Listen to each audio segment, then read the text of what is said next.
नमस्कार, मैं हूं हिमांशु त्रिपाठी। आप देख रहे हैं द अर्थ न्यूज इंडिया। चर्चा विशेष के स्पेशल प्रोग्राम में आप सभी दर्शकों का हार्दिक स्वागत है।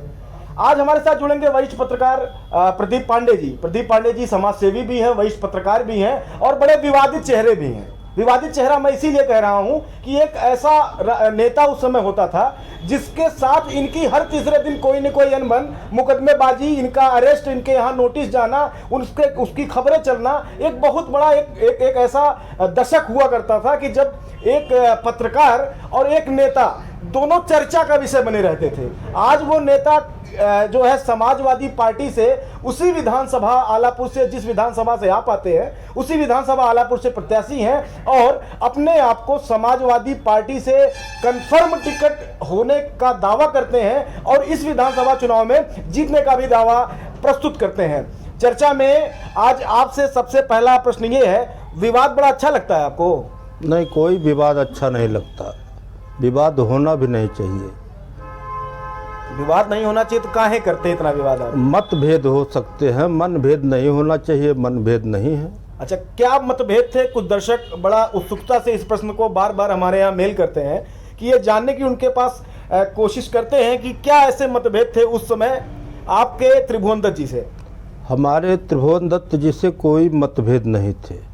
उन्होंने बीएसपी सत्ता में शासनकाल के दौरान बसपा में रहते हुए गरीबों पर अत्याचार किया, दलितों पर अत्याचार किया, पिछड़े लोगों पर अत्याचार किया, उनके ज़मीनें कब्जा की, उनका शोषण किया, उनके ऊपर फर्जी मुकदमे दर्ज करवाए और लगभग 1600 लोगों पर फर्जी मुकदमे दर्ज करवाए।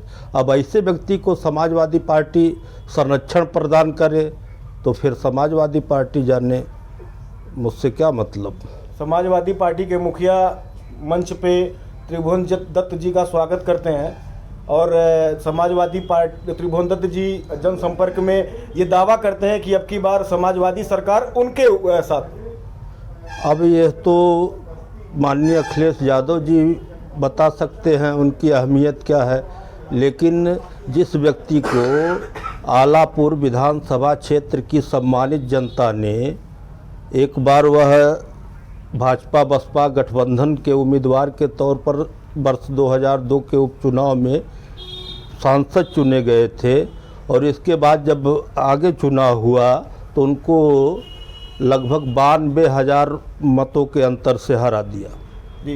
एक कार्यकाल उन्होंने वह जो भी जिस पद पर रहे हैं एक बार रहे हैं, दोबारा जनता ने उनको अवसर नहीं दिया, बुरी तरह पराजित किया।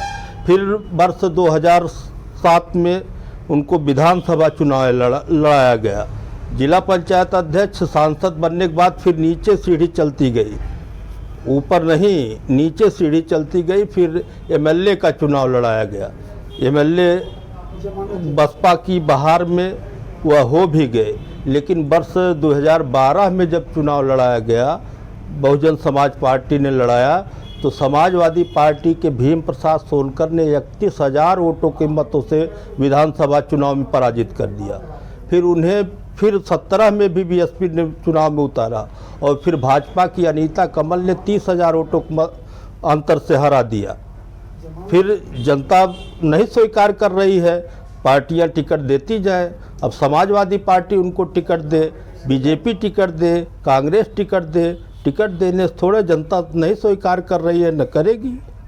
इस समय विधानसभा चुनाव में चर्चा का विषय सामने इलेक्शन है तो सारी पार्टियां, छोटी बड़ी पार्टियां, छोटे बड़े नेता, सभी लोग लगे हुए हैं, जनसंपर्क कर रहे हैं, कुछ न कुछ नए मुद्दे, पुराने जो दबे मुद्दे थे उसको भी उठाने की कोशिश कर रहे हैं। क्या लगता है अब की बार विधानसभा के चुनाव में समाजवादी पार्टी अगर त्रिभुवन दत्त जी पर अपना दांव लगाती है, यह समाजवादी पार्टी का भी दुर्भाग्य होगा और इस क्षेत्र का भी दुर्भाग्य होगा। सबसे बड़ा सवाल, उसका जवाब, समाजवादी पार्टी का दांव अगर त्रिभुवन दत्त के साथ जाता है विधानसभा आलापुर में तो सीट जो कहीं ना कहीं से ये एक कोशिश में है समाजवादी नेता कि आलापुर विधानसभा में कब्जा स्थापित किया जाए, वो बिल्कुल ये फेल्योर साबित होगा।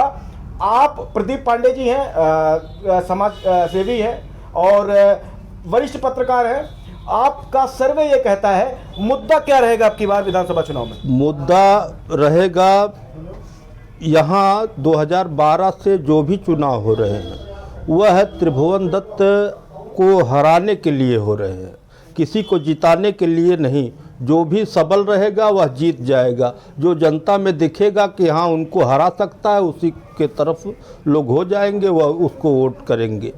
और अगर त्रिभुवन दत्त जी उम्मीदवार नहीं रहेंगे तो तीनों पार्टियों में सपा बसपा भाजपा में कांटे का संघर्ष होगा, जिसकी संख्या भारी होगी वह जीत जाएगा। बड़े मुद्दों पे चर्चा करने के लिए आज हमारे साथ थे प्रदीप पांडे जी, आपका बहुत बहुत धन्यवाद।